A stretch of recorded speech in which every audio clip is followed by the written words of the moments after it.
8 फरवरी को जो intermediate category की फर्स्ट शिफ्ट में टेस्ट कंडक्ट हुई थी, आज उसका मैथमेटिक्स पोर्शन सॉल्व करेंगे। तो ऐसी और वीडियोस देखने के लिए हमारे पेज को फॉलो करें और बहुत जल्द मैथमेटिक्स और साइंस सेशन स्टार्ट किया जाएगा। तो आइए स्टार्ट करते हैं। Question number 1, select the rational number from the following, यानी रेशनल नंबर सेलेक्ट करें। तो रेशनल नंबर को क्यू से रिप्रेजेंट करते हैं और रेशनल नंबर एक ऐसा नंबर होता है जिसको पी अपॉन क्यू फॉर्म में लिखते हैं। अगर पॉइंट की बात करें तो ये टर्मिनेटिंग होता है, यानी पॉइंट के बाद खत्म हो जाता है, या तो नॉन टर्मिनेटिंग बट रिकरिंग होता है, यानी नॉन टर्मिनेटिंग होगा लेकिन रिपीटेड होगा। तो यहां पर देखेंगे तो एक नंबर है जो पी अपॉन क्यू फॉर्म में लिखा हुआ है, यानी ऑप्शन सी, ये तो रेशनल है। बाकी को देखते हैं। जब भी किसी भी प्राइम नंबर का स्क्वायर रूट हो जाए तो आप याद कर लें वो इरेशनल नंबर होता है, यानी जब भी प्राइम नंबर का स्क्वायर रूट करेंगे तो ये नॉन टर्मिनेटिंग हो जाएगा एंड नॉन रिकरिंग हो जाएगा। और क्या होता है नॉन रिकरिंग होता है। उसके बाद पाए जो है, पाए का वैल्यू 3.142, ये भी नॉन टर्मिनेटिंग और नॉन रिकरिंग होता है, यानी ये भी इरेशनल है। उसके बाद ई जो है, ई आइलेट्स नंबर है जिसका वैल्यू 2.71, ये भी नॉन टर्मिनेटिंग नॉन रिकरिंग होता है, यानी ये भी रेशनल नंबर होता है। इसलिए हमसे रेशनल नंबर पूछ रहा है, तो ऑप्शन क्या हो जाएगा, option C is correct. Question number 2, the square of -7 is, -7 का स्क्वायर क्या होगा। स्क्वायर का मतलब होता है कि उसी वैल्यू को आपस में दो मरतबा मल्टीप्लाई करें। तो -7 multiply by -7, minus into minus plus हो जाएगा, 7 मल्टीप्लाई बाय 7 49। तो -7 का स्क्वायर क्या आ जाएगा, प्लस के 49, यानी option D is correct answer. Question number 3, if we round off the decimal, अगर ये नंबर हमें गिवन है 3.8461, इसको राउंड ऑफ करें, इसके डिजिट्स कम करें अप टू 2 डेसिमल प्लेसेस, यानी डेसिमल के बाद 2 नंबर बच जाएं, तो वी गेट, तो हमको क्या मिलेगा। अब आपको बात जहन में याद करनी है, राउंडिंग ऑफ डेटा। किसी भी नंबर को रिड्यूस करने के रूल्स होते हैं। पहला रूल होता है कि अगर लास्ट डिजिट ग्रेटर देन 5 है, यानी ये वाला डिजिट अगर ग्रेटर देन 5 है तो इसको ड्रॉप करें और बाकी जो डिजिट बचे उसमें एक ऐड करते हैं। ये पहला रूल है। दूसरा रूल है कि if last digit is less than 5, अगर लास्ट डिजिट क्या है 5 से कम है, यानी ये वाला डिजिट यूनिट प्लेस वाला, तो उसको क्या कर दें, सिंपली ड्रॉप कर दें।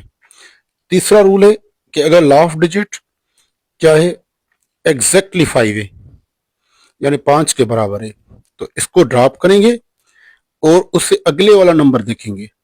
अगर उसका अगला वाला ऑड है तो उसमें एक ऐड करेंगे, अगर इवन है तो सिंपली हम 5 को ड्रॉप कर देंगे। तो यही रूल अप्लाई करते हैं। तो ये 1 है, इसको ड्रॉप करेंगे तो 1 क्या है, लेस देन 5 है, सिंपली आप ड्रॉप कर दें। ये 6 है, रूल नंबर फर्स्ट लगेगा कि लास्ट डिजिट अगर 5 से बड़ा है, यानी ये ड्रॉप कर दिया हमने, तो वैल्यू हो गया 3.846, क्योंकि ये लास्ट डिजिट 5 से कम है तो हमने सिंपली ड्रॉप कर दिया। अब ये 6 को ड्रॉप करना है, तो 6 क्या है 5 से ज्यादा है, तो जो रिमेनिंग डिजिट होगा उसमें एक ऐड करेंगे। तो इसमें अगर एक ऐड करेंगे तो कितना हो जाएगा, 5। आगे हम इसको राउंड ऑफ नहीं करेंगे क्योंकि यहाँ पर बता रहा है कि 2 डेसिमल प्लेसेस तक राउंड ऑफ करें। तो फाइनली आंसर क्या आ गया, 3.85। तो 3.85 is a correct answer. MCQs number 4, square root 36 divided by 49, square root बताएं इसका क्या होगा। 36 को आप लिख सकते हो 6 इंटू 6, 49 को 7 इंटू 7। अब ये पेयर बाहर चला जाएगा 6, ये पेयर बाहर चला जाएगा 7। तो यानी आंसर आ गया 6/7। Option D is correct. Question number 5, if 1, 9, x and 45 are in proportion, then find the value of x। Proportion में होंगे मीन्स 1:x, प्रोपोर्शन x:14। तो इसका रूल क्या होता है कि product of extremes is equal to product of means. तो mean की प्रोडक्ट क्या हो जाएगी 9x और एक्सट्रीम की 1 मल्टीप्लाई बाय 45।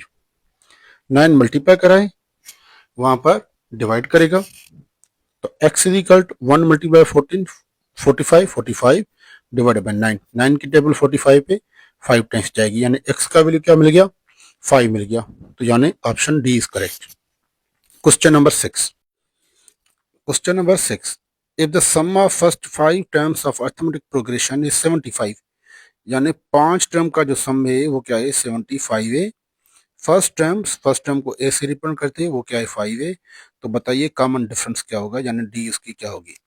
तो आपको याद करनी है कि अरिथमेटिक प्रोग्रेशन एक ऐसी प्रोग्रेशन होती है जिसमें अगला जो वैल्यू है वो कोई नंबर ऐड करने से मिलता है। मैंने इसका एग्जांपल दे दिया।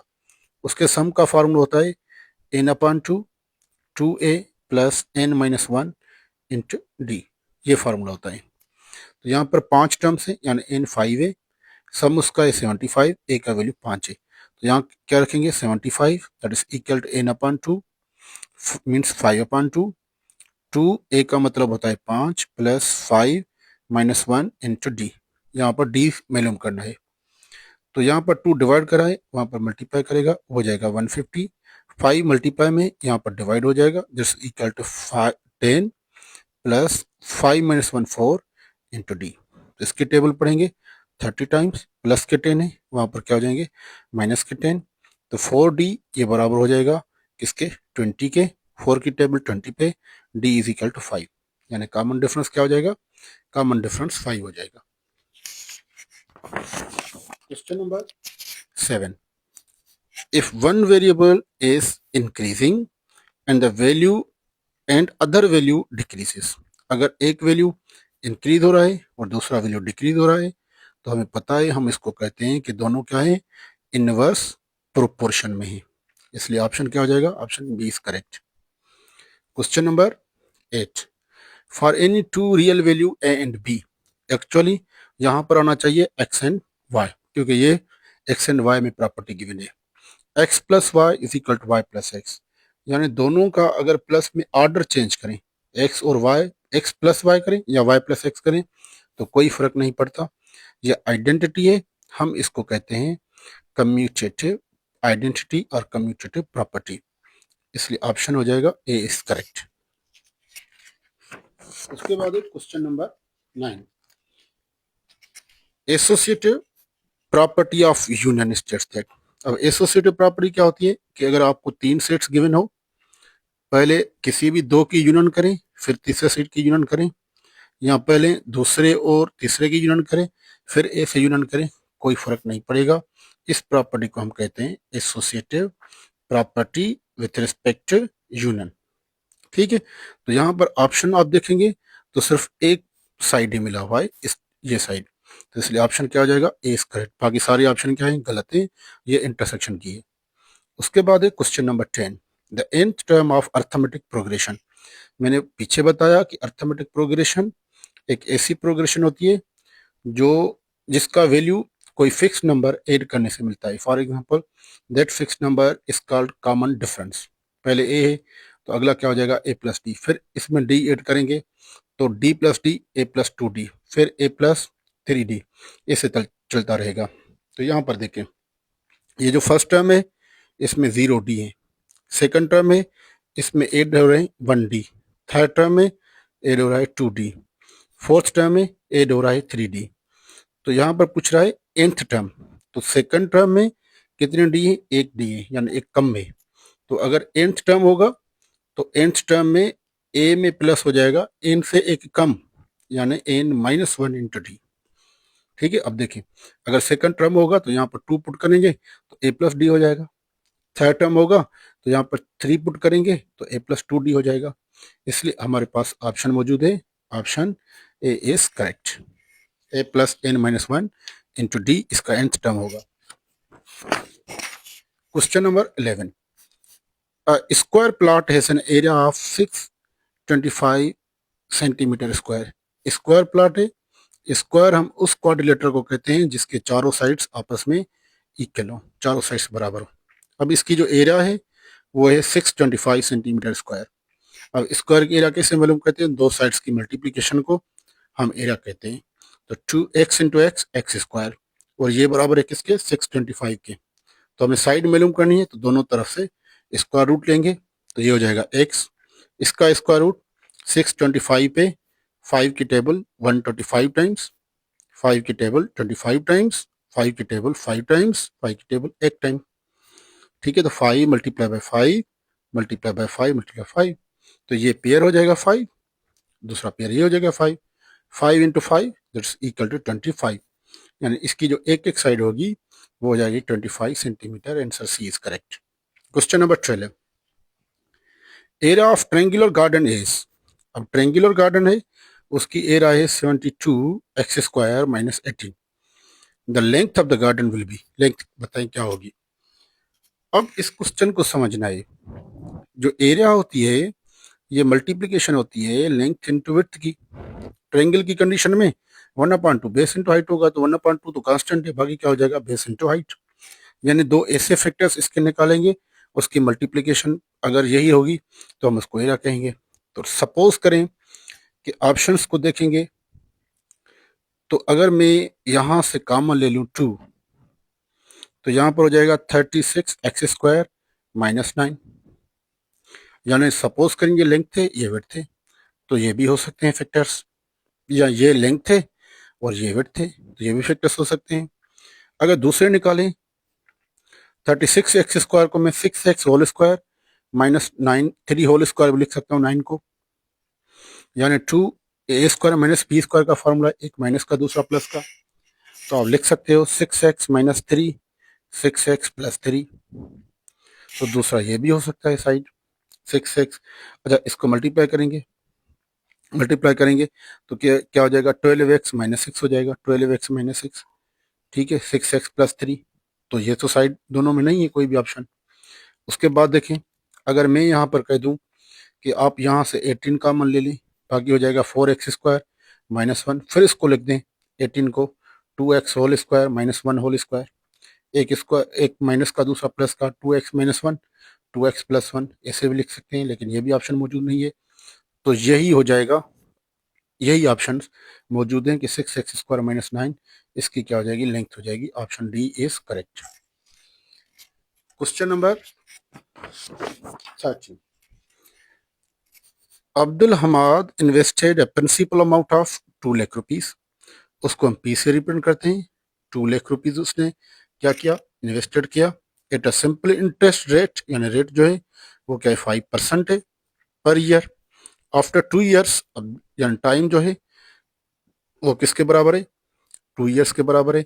उसमें कितना उसको क्या करेगा? पे होगा। यानी पहले तो इंटरेस्ट फाइंड करेंगे, तो इंटरेस्ट बराबर होता है PRT, principal amount rate into time. ये आपको सिंपली फार्मूला याद करना है। तो उसको जो मार्कअप मिलेगा, आप इसको मार्कअप कह सकते हैं, आप इसको इंटरेस्ट कह सकते हैं। तो प्रिंसिपल अमाउंट है 2 लाख, रेट है 5% का मतलब है डिवाइडेड बाई 100, टाइम है 2 ईयर्स। 2 0 में कैंसिल। अब देखें 2000 multiply by 5, 10,000, 10,000 multiply by 2 that is equal to 20,000, यानी 20,000 इसको मिल जाएगा क्या? मार्कअप। अब पूछ रहा है कि after 2 years Abdul Hamid will have, Abdul Hamid के पास कितने पैसे होंगे? तो पहले तो 2 लाख उसके थे, अब उसको मिल गए क्या? 20,000 मिल गया मार्कअप। तो टोटल हो जाएगा क्या? 2,20,000 रुपीज। ठीक है, तो ऑप्शन बी इज करेक्ट। ये नहीं पूछ रहा कि उसको मार्कअप कितना मिलेगा, ये पूछ रहा है कि उसको उसके पास कितने पैसे होंगे। ठीक है, इसलिए क्या हो जाएगा? 2,20,000 रुपीज। उसके बाद है question number 14, a track exactly 20 kilometre long is represent by 5 centimetre back. तो 80 किलोमीटर बताएं कितना होगा? तो यहाँ पर 20 किलोमीटर को रिप्रेजेंट करते हैं किसके? 5 सेंटीमीटर से। तो बताइए 80 किलोमीटर को रिप्रेजेंट करेंगे किसे? एक्स से रिप्रेजेंट करेंगे। तो क्या है? किलोमीटर बढ़ रहे हैं तो लाजमी बात है यहाँ पर मैप पे भी लाइन क्या होगी, बड़ी होगी, डायरेक्ट प्रोपोर्शन में ही। तो आप यहाँ से लिखें x5 प्रोपोर्शन 80/20, बाहर वाले ज़रब करेंगे 20x, ये ज़रब करेंगे 5 × 80, 20 की टेबल 80 पे 4 times, x is equal to 5 multiply by 4 that is equal to 20 centimetre. तो ये 20 सेंटीमीटर लाइन हो जाएगी जो रिप्रेजेंट करेगी किसको, 80 को। आप इससे भी कह सकते हैं कि 20 किलोमीटर 5 सेंटीमीटर, तो बताइए 80 किलोमीटर किसको रिप्रेजेंट करेगी। तो 20 अगर 5 है तो 40, यानी इसका डबल क्या हो जाएगा 10, फिर 40 का डबल क्या है 80, तो इसका डबल क्या हो जाएगा 20 सेंटीमीटर। ये भी करेक्ट है, ठीक है। क्वेश्चन नंबर है 15, the difference between area of 5 centimetre square, यानी एक है हमारे पास स्क्वायर जिसकी लेंथ है 5 सेंटीमीटर 5 सेंटीमीटर 5 सेंटीमीटर, और दूसरा है रेक्टेंगल गार्डन जिसकी लेंथ और विड्थ क्या है 6/3 है, 6 सेंटीमीटर बाय 3 सेंटीमीटर। तो बताइए इनके एरिया में क्या डिफरेंस आएगा, फर्क कितना होगा। तो सिंपली हम इसकी एरिया फाइंड करेंगे, 5 multiply by 5 that is equal to 25, इसकी एरिया मल्टीप्लाई करेंगे 3 multiply by 6 that is equal to 18। तो दोनों में डिफरेंस क्या हो जाएगा 25 minus 18 that is equal to 7 centimetre square. तो इनके दोनों की एरिया में डिफरेंस क्या हो जाएगा 7 centimetre square. Option B is correct. उसके बाद क्वेश्चन नंबर 16, अब इसको अच्छी तरह से समझना है। Sanam is 13 years older than Farha, Sanam जो है वो फरहा से 13 साल ओल्डर है, बड़ी है। 3 years फ्रॉम नाउ, 8 से 3 साल बाद, the sum of their ages will be 33, उनकी एजेस का जो सम होगा वो क्या हो जाएगा 33 हो जाएगा। The age of Sanam after 3 years will be, तो बताइए 3 साल के बाद सनम की एज क्या होगी। अब इसको समझे, सपोज करें कि जो फरा है इसकी एज है एक्स, तो सनम की जो एज है वो क्या हो जाएगी x प्लस 13। क्यों, क्योंकि सनम क्या है 13 years ओल्डर है, ठीक है। तो 8 से 3 साल बाद इसकी एज क्या होगी x प्लस 3 हो जाएगी, क्योंकि अभी इसकी एज x है, 3 साल बाद x प्लस 3 हो जाएगी, इसकी क्या होगी x प्लस 13 प्लस 3 हो जाएगी, ये एज हो जाएगी। अब दोनों का जो सम है वो 3 साल बाद कितना होगा 33 years होगा, यानी x plus 3 plus x plus 13 plus 3 16 is equal to 33। x और x 2x इज इक्वल, ये क्या हो जाएंगे 3 प्लस 16 19, वहां पर माइनस के हो जाएंगे 33 minus 19 that's equal to 14। 2 multiply करा है वहां पर डिवाइड करेगा, x का वैल्यू हो गया क्या 7, तो इसकी एज है 7 years, तो इसकी एज कितनी है 7 plus 30 that is equal to 20 years, लेकिन पूछ रहा है कि 3 साल बाद कितनी होगी। तो अगर अभी 20 years है तो after 3 years, after 3 years 20 plus 3 that is equal to 23 years, तो उसकी 3 साल बाद जो एज होगी वो क्या हो जाएगी 23 years। Option D is correct. Question number 17, Hasan travel 60 kilometre in 50 minutes, यानी जो डिस्टेंस है वो है 60 किलोमीटर, कितने टाइम में 50 मिनट्स में, ठीक है। उसके बाद ट्रेवल फर्दर 40 किलोमीटर, यानी डिस्टेंस क्या है 40 किलोमीटर है, कितने टाइम में 25 मिनट्स में, 25 मिनट्स में। तो बताइए उसकी एवरेज स्पीड क्या होगी, एवरेज स्पीड बताएं। तो एवरेज जो स्पीड होती है, स्पीड को हम वी से रिप्रेजेंट करते हैं, ये बराबर होती है total distance divided by total time, total time से डिवाइड करते हैं। अब जो स्पीड है वो देखें किलोमीटर पर आवर में मिली हुई है, तो पहले आवर्स में चेंज करते हैं। टोटल डिस्टेंस कितना है, टोटल डिस्टेंस है हमारे पास वो है 100 किलोमीटर। टोटल टाइम कितना है, तो टोटल टाइम जो है हमारे पास वो है 50 और 25 मिनट्स मीन्स 75 मिनट्स, कितने हो जाएंगे 75 मिनट्स। तो 75 मिनट्स को आवर में चेंज करेंगे तो 75 मिनट में को आवर में चेंज करने के लिए 60 से डिवाइड, तो 4 की टेबल 5 टाइम्स, इस पे 4 टाइम्स, आंसर आ जाएगा 1.25 आवर। ठीक है, सिंपली वहां पर पुट करें we average is equal 100 kilometre divided by 1.25 per our. Point हटा के ऊपर लगाएंगे क्या, 0।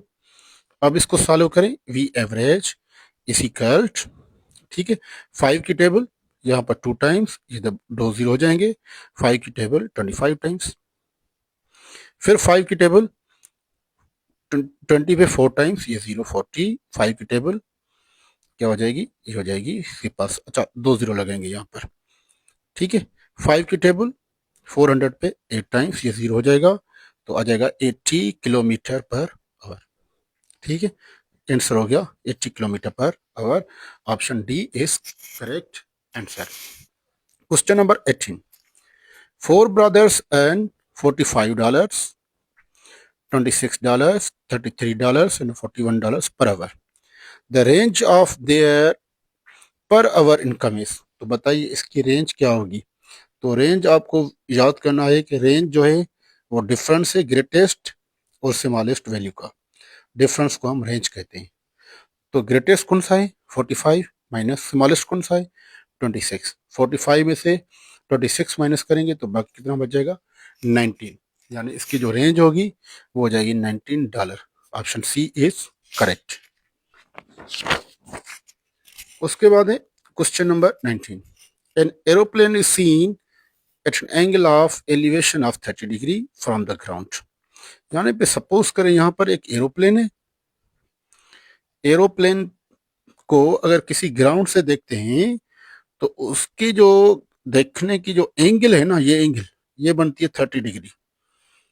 ठीक है, if the observer in plane is 150, यानी ये ऑब्जर्वर है जो बंदा देख रहा है, इसमें जो डिस्टेंस है वो क्या है 150 है। The height of the plane, तो बताइए ये जो हाइट होगी प्लेन की, ये जो हाइट होगी ये किसके बराबर होगी, तो सपोज करें ये एक्स के बराबर होगी। तो अब हमारे पास क्या है, ये राइट एंगल ट्रायंगल है, इस साइड को हम बोलते हैं परपेंडिकुलर और लार्जेस्ट साइड को बोलते हैं हिपोटेन्यूज, ये बोलते हैं बेस। तो हिपोटेन्यूज हमें गिवन है, परपेंडिकुलर हमको फाइंड करना है, ये हाइट फाइंड करनी है सिंपली। तो ट्रिग्नोमेट्रिक रेशियोज होता है साइन थीटा, जिसमें परपेंडिकुलर और हिपोटेन्यूज यूज होता है सिंपली। तो साइन थीटा क्या है sine 30, sine 30 is equal perpendicular है हमारे पास एक्स, हिपोटेन्यूज हमारे पास 150। तो आपको याद करना है कि साइन 30 की जो वैल्यू होती है दैट्स इक्वल टू 1/2। तो यहाँ पर लिखें 1/2, that is equal to x upon 150। 150 divide करें, वहां पर मल्टीप्लाई करेगा, x is equal 1/2 multiply by 150। तो 2 की टेबल 150 पे 75 टाइम्स, तो यानी ये जो हाइट होगी एरोप्लेन की ग्राउंड से ये हो जाएगी 75 मीटर। ठीक है, option C is correct.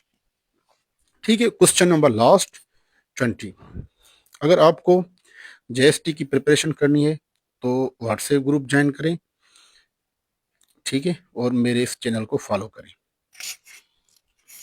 Question number 20, the perimeter of rectangle field is 180 metre. उसका जो पेरीमीटर है वो क्या है 180 मीटर है। सपोज करें लेंथ है विड्थ है, लेंथ है विड्थ है, और the area is 2000 metre square.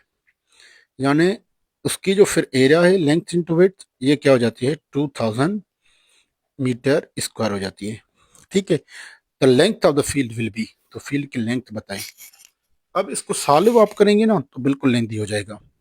आपको क्या करना है, इस ऑप्शंस को चेक करनी है। सपोज करें मैं पहला ऑप्शन चेक करूं कि लेंथ 50 है, तो ये भी क्या हो जाएगी 50 हो जाएगी। 50 और 50 क्या हो गया 100। अब पेरीमीटर क्या होता है, सारों साइड्स की एडिशन को हम कहते हैं पेरीमीटर। ठीक है, तो अगर 50 और 50 क्या हो गया 100, तो बाकी हमें हमारे पास क्या बच गया 100 में से 80, तो 80 में से ये भी हो जाएगा 40 और ये भी हो जाएगा क्या 40। अब पेरीमीटर 180 कंप्लीट हो गया। अब एरिया क्या है 2000, इसको फाइंड करके देखिए एरिया 2000 आ रही है। 50 मल्टीप्लाई बाय 40 तो 20, 4 multiply by 5 that's equal to 20। वाकई में क्या है एरिया 2000 मीटर स्क्वायर आ रही है, इसलिए हमारे पास लेंथ क्या होगी, उसकी लेंथ हो जाएगी 50 metre. A is correct option. Suppose करें कि अगर कोई दूसरा ऑप्शन चेक करें 80 चेक करें, तो अगर ये 80 है तो ये भी 80 है 160, तो 180 में से 160 माइनस करेंगे बाकी 20, तो ये हो जाएगा 80, ये हो जाएगा 80, तो ये हो जाएगा 10, ये हो जाएगा 10, दोनों को मल्टीप्लाई करेंगे तो 80 multiply by 10 that is equal to 800 square. ठीक है, तो यहाँ पर 800 स्क्वायर तो नहीं है, यहाँ पर 2000 है। ठीक है, तो इसी तरह से हम ऑप्शन चेक करके इसको इजीली सॉल्व कर सकते हैं। ऐसी और वीडियोस के लिए मेरे पेज को फॉलो करें। Thank you so much.